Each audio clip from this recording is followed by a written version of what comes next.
Himachal doctor की पर्ची पर मिल रहा नशा, 300 निजी क्लिनिक पर गंभीर आरोप, जांच तेज। नमस्कार, न्यूज़ लाइव हिमाचल देख रहे हैं आप और मैं हूं मोहन।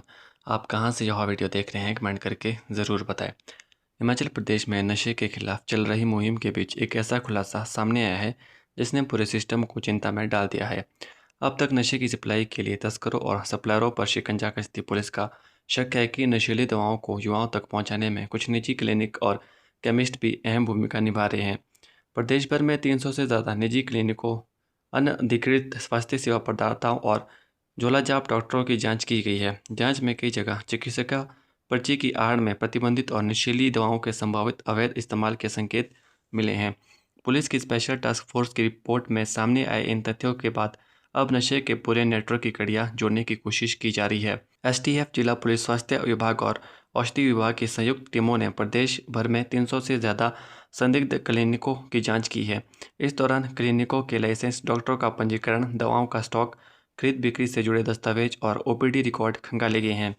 जांच का सबसे अहम पहलू यह है कि पुलिस यह पता लगाने में जुटी है कि कहीं मरीजों के इलाज के नाम पर नियंत्रित दवाओं को अवैध तरीके से तो नहीं हासिल किया जा रहा। इसके बाद इन दवाओं को नशे के लिए इस्तेमाल किए जाने की आशंका है। जांच के दायरे में ट्रामाडोल, अल्प्राजोलम, बुप्रेनेफ्रॉन और कोडीन युक्त दवाएं भी शामिल है।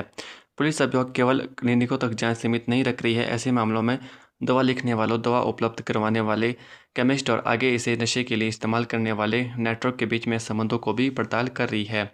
जांच एजेंसियां यह देख रही हैं कि कहीं फर्जी ओपीडी रिकॉर्ड तैयार कर दवाओं का स्टॉक तो नहीं उठाया जा रहा है। बिना वैध अनुमति दवा वितरण और रिकॉर्ड हेरफेर जैसे मामलों को भी जांच की जा रही है।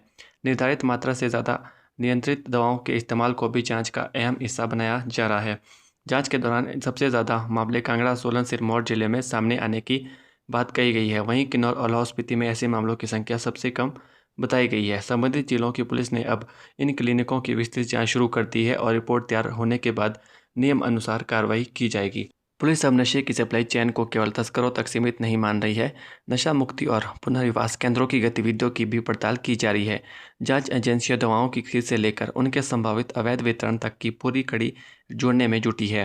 हालांकि पुलिस ने यह स्पष्ट किया है कि जांच के दायरे में आए सभी निजी क्लिनिक या स्वास्थ्य सेवा प्रदाताओं को नशे के नेटवर्क से जुड़ा नहीं माना जा रहा है। जांच का उद्देश्य नियमों के उल्लंघन, अनधिकृत चिकित्सा और गतिविधियां नियंत्रित दवाओं के संभावित उपयोग की पहचान करना है। हिमाचल के नशे के खिलाफ अब कार्रवाई का दायरा लगातार बढ़ता जा रहा है। पुलिस यह पता लगाने में जुटी है कि तस्करों को नशीली दवाओं की उपलब्धता में कौन मदद कर रहा है और दवाएं आखिर युवाओं तक किस रास्ते से पहुंच रही है। अगर निजी क्लिनिक, केमिस्ट या किसी अन्य व्यक्ति की तस्करों के साथ मिलीभगत सामने आती है तो उसके खिलाफ आपराधिक कार्रवाई की जाएगी। हिमाचल के डीजीपी अशोक तिवारी ने स्पष्ट किया है कि नशे के इस नेटवर्क में मददगार की भूमिका निभाने वाले कोई भी व्यक्ति कार्रवाई से नहीं बचेगा। यानी अब पुलिस को नज़र सिर्फ नशे के सौदागरों पर नहीं बल्कि उस पूरे नेटवर्क पर है जो किसी भी तरीके से युवाओं तक नशा पहुंचाने में मदद कर रहा है।